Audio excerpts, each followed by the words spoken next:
Hello बच्चों, आज जिस टॉपिक पर हम चर्चा करेंगे उसका नाम है चेन रूल। तो ये क्या रूल है और किस तरह के क्वेश्चन इससे बनेंगे, कैसे समझेंगे हम कि हमको अब चेन रूल लगाना है। तो आप देखिए यहाँ पर मैंने कुछ सिंपल फंक्शन लिखे हैं जिनका डेरिवेटिव भी मैंने यहाँ पर लिखा हुआ है।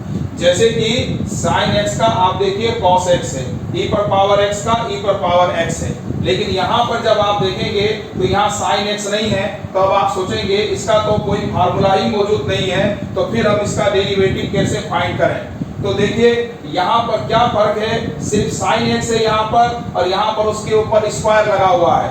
यहाँ पर सिर्फ एक ही फंक्शन, सिंपल सा फंक्शन है और यहाँ पर रूल को एक दूसरा रूल ओवरलैप कर रहा है। एक तो यहाँ पर ट्रिग्नोमेट्रिक फंक्शन का रूल अप्लाई हो रहा है, ट्रिग्नोमेट्रिक फंक्शन है, और यदि यहाँ पर हम इस पूरे को x सेलेक्ट करें तो ये बन जाता है x स्क्वायर यानी अलजेब्रिक फंक्शन। तो आप देख रहे हैं कि यहाँ पर एक से अधिक फंक्शन मौजूद हैं। यहाँ पर भी आप देखिए 2x स्क्वायर प्लस 1 ये एक अलग फंक्शन है और इसके बाहर में एक रूट हमने यदि अप्लाई कर दिया है तो यहाँ पर ये स्क्वायर रूट एक और रूल इसमें आ गया है, यानी एक रूल दूसरे रूल के ऊपर यहाँ पर हमको काबिज दिख रहा है। तो आप क्या करेंगे चेन रूल में, इसका जो बनाने का ढंग है वो स्टेप बाय स्टेप कैसे आप इसको बनाएंगे कि जितने भी फंक्शन हैं उनमें हर फंक्शन को हम डेरिवेटिव करेंगे एक के बाद एक, जब तक कि आखिरी फंक्शन का भी डेरिवेटिव ना हो जाए। लेकिन इन को डेरिवेटिव को करने के लिए भी एक रूल है और वो रूल ये है कि सबसे पहले किसका डेरिवेटिव आप निकालेंगे, वो फंक्शन जो सबसे बाहर होगा यानी आउटसाइड फंक्शन का पहले निकालेंगे, फिर उसके बाद उसके अंदर वाले फंक्शन का, फिर यदि और फंक्शन है उसके अंदर तो उसका, और तब तक जब तक कि आखिरी फंक्शन का डेरिवेटिव ना निकल जाए। समझते हैं इसको एग्जांपल से। जैसे y इक्वल यहाँ पर हम ले लेते हैं sin स्क्वायर x। अब देखिए इसका हम डेरिवेटिव निकालने जाएंगे तो sin स्क्वायर x का जो मीनिंग समझ में आता है वो ये है कि ये sin x का होल स्क्वायर है। sin स्क्वायर x का मतलब sin x का ये होल स्क्वायर है, क्योंकि एंगल का स्क्वायर तो ये नहीं है ना, यहाँ पर sin के ऊपर स्क्वायर लगा हुआ है। तो अब जब इसका डेरिवेटिव निकालेंगे तो सबसे बाहर में क्या है, होल स्क्वायर है। सबसे बाहर में यदि यहाँ होल क्यूब होता तो उस होल क्यूब का निकालते, यहाँ पर क्या है, होल स्क्वायर है। तो चलिए इस पूरे को अपने दिमाग में सोचिए जैसे कि ये सिर्फ x हो। अब ये x स्क्वायर बन गया, क्योंकि अभी आप इस पर नहीं ध्यान लगा रहे हैं, बाहर जो इसके लिखा हुआ है पावर उस पर ध्यान लगा रहे हैं। तो x स्क्वायर का डेरिवेटिव क्या होता है, तो उसके लिए फार्मूला ये है। तो इसके लिए फार्मूला 2 आगे आ गया और x और 2 में से एक कम कर दिए तो 2x हो गया। इस फार्मूले के अनुसार इसका डेरिवेटिव निकल गया 2x। तो यहाँ पर क्या डेरिवेटिव हो जाएगा, dy बाई dx। देखिए ये 2 आगे आया और साइन 2 में से 1 गया 1 लिखने की जरूरत है नहीं, तो 2 sin x हो गया। sin स्क्वायर x में सबसे पहले आ गया 2 sin x। लेकिन ये डेरिवेटिव किसका निकला, ये डेरिवेटिव तो निकला इस बाहर के फंक्शन के लिए, स्क्वायर के लिए, यानी स्क्वायर का काम हो गया खत्म, स्क्वायर का काम हो गया खत्म। तो अब किसका काम बचा आपके पास, ये जो अंदर है ना sin x, इस sin x का डेरिवेटिव अब आपको निकालना होगा। देखिए मैं यहाँ पे लिख देता हूँ dy by dx sin x। बात समझ गए होंगे, ये स्क्वायर का तो हमने यहाँ निकाल लिया 2 sin x, इस फार्मूला से निकाला। और अब आप यहाँ पर देखिए कि इसका जब निकल चुका तो इसके इनसाइड जो इसके अंदर जो है, स्क्वायर के अंदर जो है, देख रहे हैं यहाँ स्क्वायर है, इसके अंदर जो है sin x, इसका भी डेरिवेटिव हमने निकाल लिया। अब इसके बाद तो कोई फंक्शन इसमें है नहीं, तो अब हो गया इसका आंसर 2 sin x, और sin x का क्या हो गया, cos x हो गया इसका डेरिवेटिव। भले ही ट्रिग्नोमेट्रिक यदि रूल से आप इसे आगे सॉल्व करें तो ये sin 2x हो जाएगा फार्मूले के हिसाब से, लेकिन डेरिवेटिव तो निकल गया यहाँ पर। और एग्जांपल देखिए, जैसे यहाँ पर हम ले लेते हैं y इक्वल है root under 2x square plus 1। अब देखिए इस 2x स्क्वायर प्लस 1 को x समझिए, क्योंकि आपको सबसे पहले रूट का निकालना है बाहर। रूट का मतलब पावर में होल में 1/2, तो यानी सबसे पहले जो बाहर होगा उसका निकालेंगे। तो रूट एक्स का डेरिवेटिव देखिए यहाँ पर है। अब आपने इसको x सेलेक्ट करा और रूट एक्स का डेरिवेटिव जब निकालेंगे तो dy बाई dx, और देखिए तो रूट एक्स का डेरिवेटिव क्या आएगा 1/2 रूट एक्स, 1/2 रूट एक्स, ये डेरिवेटिव आ गया। लेकिन यहाँ पर x नहीं रहेगा और x की जगह पर तो वही लिखेंगे जो यहाँ पर है। अरे इसी को हम x समझ रहे हैं ना, दिमाग में समझ रहे हैं x, तो लेकिन आएगा तो वही जो मौजूद है वहां पर। तो अभी रूट एक्स का निकल गया, यानी हमने इस रूट का डेरिवेटिव, बाहर का जो फंक्शन है इसका डेरिवेटिव निकाल लिया इनटू, अब किसका डेरिवेटिव निकालेंगे, ये जो है अंदर 2x² प्लस 1, ये जो है अंदर, यानी dy dx किसका 2x² प्लस 1, इसका डेरिवेटिव हम निकालेंगे। तो क्या आ जाएगा आंसर में, देखिए अब मैं यहां पर लिख देता हूं 1 बाई कितना हो गया, ये 2 रूट अंडर 2x² प्लस 1 और इनटू, अब यहाँ पर देखिए इसका डेरिवेटिव क्या होगा 2x² प्लस 1 है ना यहाँ पर, तो अब आप देखें 2x² का प्लस 1 का डेरिवेटिव, इसका डेरिवेटिव 2 तो कांस्टेंट है तो ऐसे ही छोड़ दीजिए भाई, इनटू में है ना, यदि प्लस में होता ये 2 तो 0 हो जाता कांस्टेंट का, लेकिन ये इनटू में है, इसके सपोर्ट में ये वेरिएबल है, इसमें कायदे में u इंटू v का फार्मूला लगता, लेकिन अब कांस्टेंट होता है बाहर तो उसका दूसरा पार्ट u इंटू v में 0 हो जाता है, इसलिए हम बार बार इसको अप्लाई नहीं करते हैं, बल्कि हम जो इतना बता रहे हैं आपको, यदि इनटू में हो या डिवाइड में हो तो इसको बस ऐसे ही आगे रख दीजिए जैसा ये है कांस्टेंट, आप इसका डेरिवेटिव निकालिए बस। तो देखो x² का क्या हो जाएगा 2x, 2 आगे आ जाएगा 2x और 2 में से 1 कम हो जाएगा, 2x हो गया, और प्लस 1 का डेरिवेटिव क्या होगा, 1 का डेरिवेटिव क्या होगा, ये तो अकेला पड़ गया ना, तो इसका हो गया डेरिवेटिव 0, कांस्टेंट का डेरिवेटिव 0, तो क्या आ गया ये देखिए 4x, क्या आ गया यहाँ पर ये 4x आ गया इसका डेरिवेटिव। तो यहाँ पर 2 से ये 4 कैंसिल हो जाएगा कितने टाइम, तो 2 टाइम कैंसिल हो जाएगा, और हमको जो सॉल्यूशन मिलेगा, जो डेरिवेटिव हमको आएगा वो क्या आ जाएगा, यहाँ पर मैं लिख देता हूँ dy बाई dx, देखिए तो क्या बचा यहाँ पर 2x और y में कितना है, तो रूट अंडर 2x² प्लस 1, तो देखिए चेन रूल हमने इसमें अप्लाई किया और इसका भी डेरिवेटिव निकाल लिया। बढ़ते हैं अगले एग्जाम्पल की तरफ। जैसे जैसे कुछ एग्जाम्पल हम करते जाएंगे आपको ये और क्लियर होता चला जाएगा, जब तक सारे एग्जाम्पल मेरे लिखे हुए यहाँ पर खत्म होंगे पक्का आपको ये पूरा समझ में आ चुका होगा। y इक्वल e पर पावर tan इनवर्स x, देख रहे हैं ये e के ऊपर tan इनवर्स x, जब इसका डेरिवेटिव आप निकालोगे तो कैसे निकालोगे, सबसे पहले फंक्शन है इसमें e, सबसे पहले फंक्शन है इसमें e, क्योंकि ये x की जगह पर आया हुआ है, ये कोई होल पावर नहीं है, ये यहाँ पर e की पावर x में x की जगह पर आया हुआ है, तो सबसे पहले निकालोगे e का, उसके बाद इसका नंबर आएगा tan इनवर्स x का, ये कोई इसकी होल पावर में नहीं है, बल्कि ये e tan inverse x, e की पावर x, देख रहे हैं ना यहाँ पर e की पावर x, ये x के स्थान पर आया हुआ है, तो पहले e की पावर x का निकालिए डेरिवेटिव, e की पावर x का क्या होगा, e की पावर x होगा tan इनवर्स x, फिर इनटू लगा दीजिए, अब किसका डेरिवेटिव, किसका नंबर आएगा, ये जो ऊपर tan इनवर्स x है इसका, तो dy बाई dx में बार बार नहीं लिख रहा हूँ आगे, मैं डायरेक्ट निकाल रहा हूँ, tan इनवर्स x का होता है 1/1 प्लस x², देखिए formula dy by dx tan inverse x क्या होता है, tan इनवर्स x का dy dx 1/1 प्लस x², तो इस तरह से ये आ गया tan inverse x by 1 plus x², तो इसका भी डेरिवेटिव आप समझ गए कैसे निकाले। चलिए अब हम बढ़ते हैं नेक्स्ट क्वेश्चन की तरफ। ये देखिए अब नेक्स्ट क्वेश्चन जो हम सॉल्व कर रहे हैं वो और भी अच्छा क्वेश्चन है, और ज्यादा क्लियर होगी उससे बात आपको चेन रूल की। देखिए y इक्वल सेक, फिर क्या है tan, फिर है रूट x, ये है देखिए।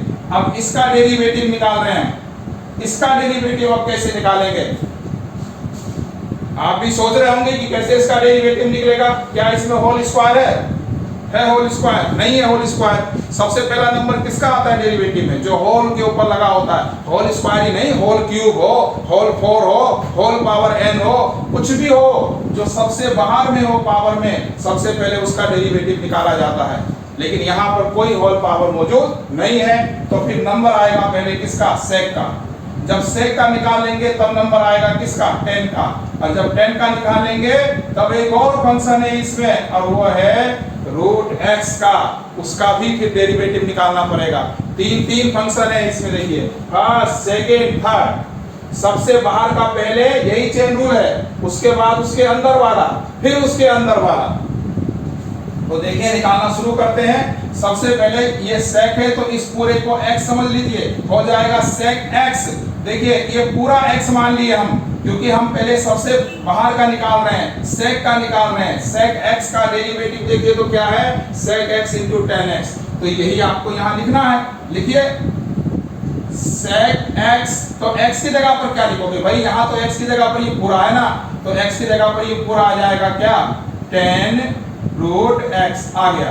फिर क्या था, इंटू 10x, तो इंटू 10 फिर x आया, लेकिन यहाँ तो x की जगह पर क्या है, वही 10 रूट x। जो x की जगह पर है वो यहाँ लिख देंगे। देखो हमने अभी फर्स्ट फंक्शन का निकाल लिया है, हमने अभी सेक x का निकाला, x की जगह पर ये है पूरा, और सेक x का फार्मूला देख लीजिए आप क्या है, सेक x इंटू 10x। इसका काम खत्म, फिर इसका काम हो गया।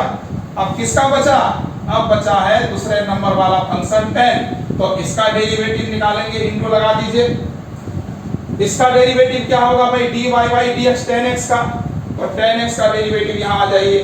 क्या लिखा है यहाँ पर, सेक स्क्वायर x लिखा हुआ है, तो लिखिए आप भी सेक स्क्वायर, लेकिन x की जगह पर अब क्या है, रूट x, तो यहाँ लगा दीजिए रूट x, फिर लगाइए इंटू। इसका भी काम खत्म, पहले का काम फिनिश, दूसरे का फिनिश, अब बचा है रूट x। तो देखिए तो रूट x का डेरिवेटिव क्या है वहां पर, 1/2 रूट x।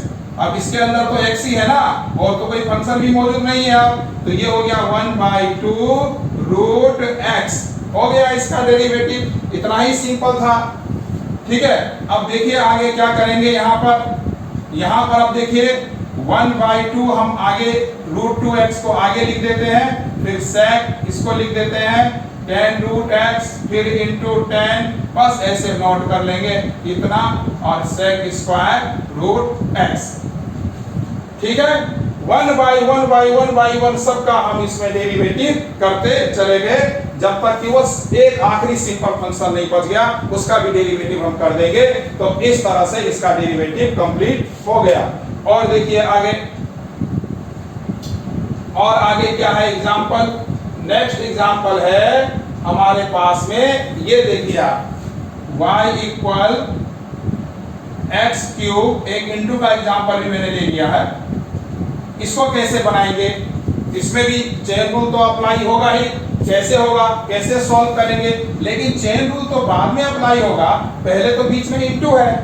तो ये तो हो गया फर्स्ट फंक्शन, ये हो गया सेकंड फंक्शन, और सबसे पहले इसमें अप्लाई होगा मल्टीप्लिकेशन रूल। अब डेरिवेटिव का मल्टीप्लिकेशन रूल वो क्या है भाई, dy बाई dx। तो मैंने आपको बताया था, जो इसका फर्स्ट लेक्चर है उसमें क्या बताया था, u इंटू v का फार्मूला, यानी कि पहले फर्स्ट फंक्शन लिख लेते हैं, फिर डेरिवेटिव किसका निकालते हैं, तो सेकंड फंक्शन का डेरिवेटिव निकाल लेते हैं। उसके बाद क्या, प्लस फर्स्ट फंक्शन सेकंड का डेरिवेटिव प्लस सेकंड फंक्शन, और इनटू डेरिवेटिव ऑफ किसका, डेरिवेटिव ऑफ फर्स्ट। ये लग गया u इंटू v, पहले तो इसमें u इंटू v अप्लाई कर दिए, फर्स्ट फंक्शन सेकंड का derivative plus second function first का डेरिवेटिव, हो गया फार्मूला अप्लाई।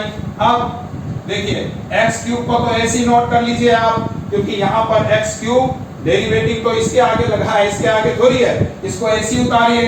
अब यहाँ पर देखिए ये डेरिवेटिव के आगे ये है, मेरा कहने का मतलब, तो इसका नहीं निकालेंगे, इसको ऐसे ही उतारेंगे। अब sin 3x का निकालिए, साइन का क्या होता है बोलिए, देखिए यहाँ साइन का क्या होता है, cos, बोलो cos x, लेकिन x की जगह पर क्या है, 3x है। तो भाई अभी तो सिर्फ साइन का निकला है ना, ये 3x तो बीच में आ गया, ये सिर्फ x तो नहीं है, यहाँ पर 3x है, तो इस 3x का निकालिए फिर से। 3x में x का होता है 1, देखिए x का होता है 1, तो आ गया यहाँ पर बचा 3, बन जा 3 तो कांस्टेंट है, उसको तो ऐसे लिख दिए, और इनटू x का 1 हो गया, तो बचा यहाँ पर 3, और प्लस इसको देखिए ये है साइन 3x, और यहाँ पर देखिए 3 आगे आया और 3 में से 1 कम हुआ, यानी 3x² का डेरिवेटिव इस फार्मूले से हमने फाइंड कर लिया। अब देखिए क्या कर सकते हैं, इन दोनों में 3 यहाँ भी 3 यहाँ भी है ना बच्चों, डेरिवेटिव तो हो गया, इसका डेरिवेटिव तो हो चुका। थोड़ा कैलकुलेशन कर देते हैं, कुछ कॉमन ले लेते हैं यदि है तो।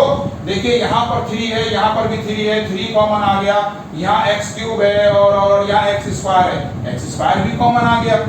क्या बचा यहाँ पर, 3 बाहर ले लिए, x³ में x² बाहर आ गया, यहाँ x बच गया, ये हो गया cos 3x एंड प्लस ये तो हम बाहर ही ले चुके हैं, तो यहाँ हो गया sin 3x। तो देखिए इसका भी क्या हो गया, डेरिवेटिव कंप्लीट हो गया। समझ में आया होगा आपको ये।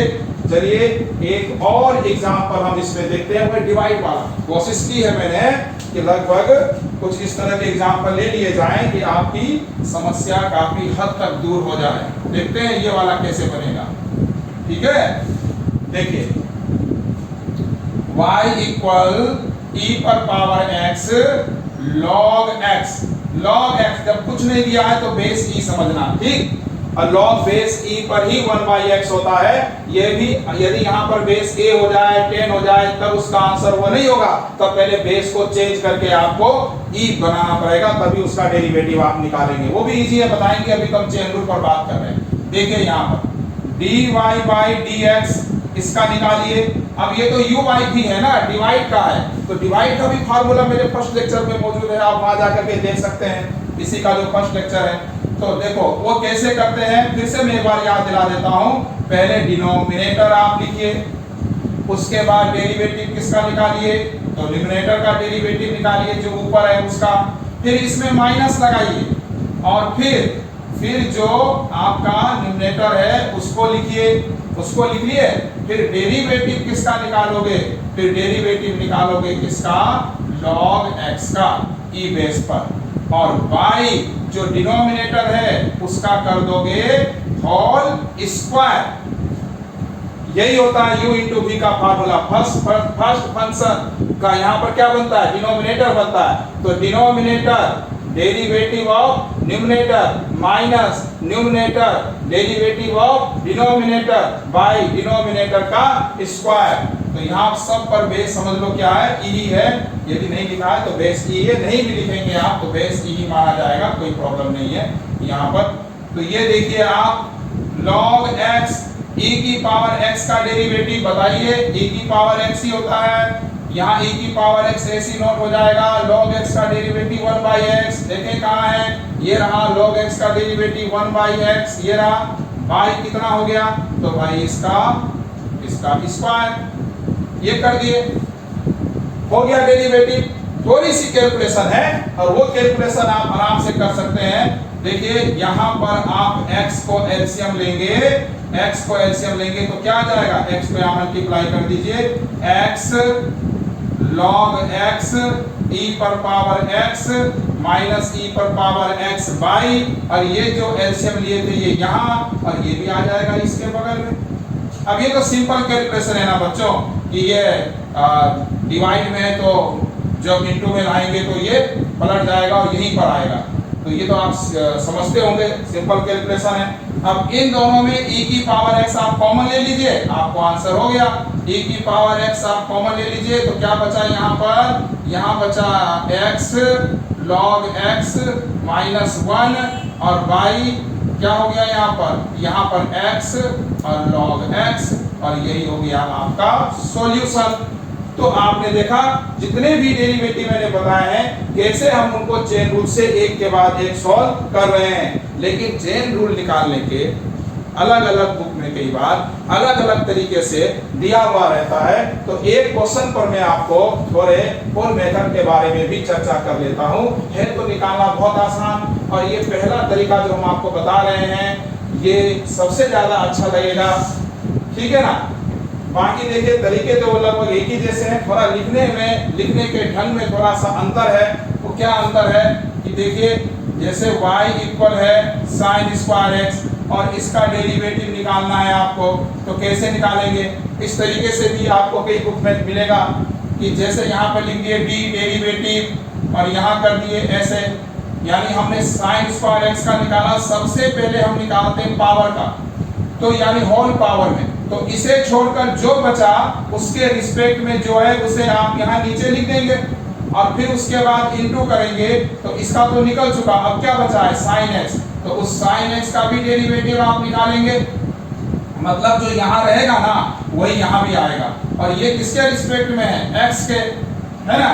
अब जब इसका फार्मूला आप लिखेंगे तो ये देखिए, ये तो पूरा एक्स स्क्वायर है यहाँ पर, तो ये हो जाएगा 2 आगे आकर के 2 साइन एक्स इनटू, है ना। अब ये साइन एक्स का किसके रिस्पेक्ट में है, एक्स के रिस्पेक्ट में, साइन एक्स का क्या होता है कॉस एक्स, तो आ गया ना बच्चों, फिर से वही साइन 2x हो जाएगा ये। तो एक इस तरीके से भी आप देख सकते हैं, कंटिन्यू इस तरीके से हम बनाएं तो भी ठीक है, लेकिन भाई अच्छा तो लगता है वही जो हम सबसे पहले आपको बताएं, क्योंकि लंबे लंबे जो है क्वेश्चन सॉल्व होते हैं हमारी 12th क्लास में या और भी हायर क्लास में, तो इतना नहीं सोच सकते कि इतनी लंबी लंबी लाइन हम लिखें उसके लिए। नेक्स्ट और देखिए, जैसे मैं यहीं पर कह दूं कि y equal sine square x, ये भी हम समझा रहे हैं आपको कि किस तरह से चेन रूल अप्लाई हुआ, लेकिन आप बनाइएगा जैसे मैं बार बार कह रहा हूं, जैसे हम सबसे पहले बनाए थे। देखिए इसको कैसे हम बनाएंगे, मैंने आपसे कहा था कि इसका मतलब होता है साइन एक्स का होल स्क्वायर, तो चलिए देखते हैं। एक बार पहले y इक्वल इस पूरे को साइन एक्स को t मान लीजिए, तो ये t स्क्वायर हो जाएगा, और हमने t किसको माना, किसको माना t, साइन एक्स को माना t, तो इसका जब आप डेरिवेटिव निकालेंगे तो ये डेरिवेटिव हो जाएगा dy by with respect to t, देखो यहाँ t है तो विद रिस्पेक्ट टू t ही निकालना पड़ेगा, और देखिए ये क्या हो जाएगा 2t, 2 आगे आ गया और एक ये कम हो जाएगा, यहाँ पे 2t हो गया इसका। तो आगे देखिए यहाँ पर देखो, यहाँ t इक्वल कितना है, तो साइन एक्स है, तो इस साइन एक्स का निकालिए अब, क्योंकि हम t के रिस्पेक्ट में तो निकाल चुके हैं, एक और वेरिएबल दिख रहा है विद रिस्पेक्ट टू x, तो यहाँ पर dt बाई dx निकालिए, विद रिस्पेक्ट टू x निकालेंगे तभी ना sin x का निकलेगा, ये हो गया cos x sin x का। अब क्या कीजिए, यदि हमको तो चाहिए dy बाई dx कैसे निकालें, तो क्या करेंगे, इन दोनों को ना मल्टीप्लाई कर देंगे, dy by dt into dt by dx, देखो यहाँ dt कैंसिल होकर dy बाई dx बना रहा है, तो अब dy बाई dt का वैल्यू क्या है, तो आप बोलेंगे 2t, इसका वैल्यू क्या है, तो आप बोलेंगे cos x, तो कितना आ जाएगा फाइनली आपके पास में क्या आ जाएगा, तो t का वैल्यू वापस कर देंगे, पहले तो t हमने किसके इक्वल है sin x, तो यहाँ आ जाएगा sin x और इनटू हो गया cos x, फिर से हो गया ये sin 2x का फार्मूला बन रहा है ट्रिग्नोमेट्री में, फिर से डेरिवेटिव निकल गया इसका। तो बच्चों फाइनली हम ये बात समझ पा रहे हैं चेन रूल में कि यदि dy बाई dx, हम फाइनली इसको समझ लेते हैं कि ये क्या चीज है, कि यदि हम कहीं पर दो फंक्शन या दो से अधिक फंक्शन ले रहे हैं dy बाई dx, जैसे f और फिर है देखिए gx, इसका डेरिवेटिव निकाल रहे हैं, तो पहले जो बाहर है उसका डेरिवेटिव निकल जाएगा, निकल गया, f डैश मतलब dy बाई dx को f डैश x से भी डिनोट करते हैं, y1 से भी करते हैं, y डैश से भी करते हैं, ऐसे नोटेशन है। तो ये डेरिवेटिव है, पहले f डैश का f का डेरिवेटिव निकल गया, f डैश मतलब f का डेरिवेटिव निकल गया, उसके बाद जो अंदर फंक्शन है g, उसका डेरिवेटिव निकल गया s। यही हुआ बच्चों चेन रूल। तो मुझे पूरी उम्मीद है कि आपको ये चेन रूल तो समझ में जरूर आ गया होगा। यदि कोई कमी इसमें रह गई तो आप कमेंट कीजिएगा, मैं इसमें और ज़्यादा एक्सप्लेन करने के लिए नेक्स्ट वीडियो भी आपके लिए बना सकता हूं। लेकिन जो नेक्स्ट वीडियो अभी मेरा आपके लिए आएगा उस पर कुछ और अच्छे बातों पर चर्चा होगी, जरूर देखिएगा। कि जैसे हमको y स्क्वायर का निकालना है, लेकिन यहाँ पर है dy dx, मैंने कहा था यहाँ जब तक y नहीं होगा तब तक y स्क्वायर का डेरिवेटिव नहीं निकाल सकते। जैसे कहीं पर आ गया dy dx और यहाँ पर आ गया टी क्यूब, इस पर हम चर्चा करेंगे। इसके अलावा जो मेन टॉपिक पर हम चर्चा करेंगे अपने इंट्रोडक्शन ऑफ डेरिवेटिव पार्ट 3 में, वो होगा कि किसी पॉइंट पर डेरिवेटिव डिफरेंशिएबिलिटी पॉसिबल है या नहीं, यानी डिफरेंशिएशन पॉसिबल है या नहीं, डिफरेंशिएबिलिटी एट ए गिवन पॉइंट, इस पर हम चर्चा करेंगे। और ये जो पॉइंट है बच्चों बहुत इंपॉर्टेंट है और बहुत से बच्चे इसमें बहुत प्रॉब्लम महसूस करते हैं। जहाँ तक मेरा अनुभव है, क्योंकि इसमें लिमिट कॉन्सेप्ट थोड़ा सा आ जाता है और हर पॉइंट पर हमको ये चेक करना आना चाहिए, क्योंकि देखो बच्चों सारे पॉइंट पर डेरिवेटिव होगा, पॉसिबल हो जाएगा, ये कोई जरूरी नहीं है। तो वही चेक करना कि हर पॉइंट पर डिफरेंशिएबिलिटी इसकी है या नहीं है, डिफरेंशिएशन हर पॉइंट पर पॉसिबल है या नहीं है। और मैं इस पर बहुत अच्छे से चर्चा करूंगा। और ये जो आपकी परेशानी है, जिसमें बहुत बच्चे परेशान होते हैं, जिनका चेनो करार नींद सब एक तरह से खराब हो जाती है, तो मैं चलते चलते एक लाइन आपसे ये जरूर कहना चाहूँगा कि एक बार नहीं बार बार आएगा, एक बार नहीं बार बार आएगा, आपके दिलों को चैनो करार आएगा। बस देख लेना बीपी सर का वो लेक्चर जो अगली बार आएगा। Thank you very much.